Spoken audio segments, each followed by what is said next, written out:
The woman pours lemon juice on the table. When the lights were turned off, purple blood appeared on it, and this is the scene of a murder that happened years ago.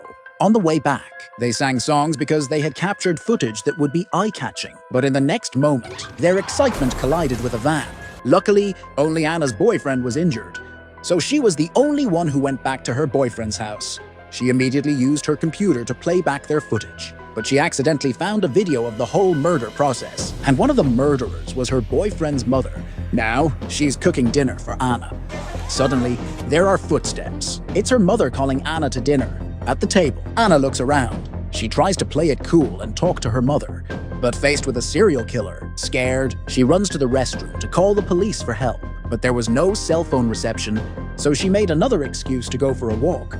All this made her mother suspicious. Soon, the two-legged Anna was being chased by her mother in her car. Anna had to hide quickly, and her mother was standing right behind her.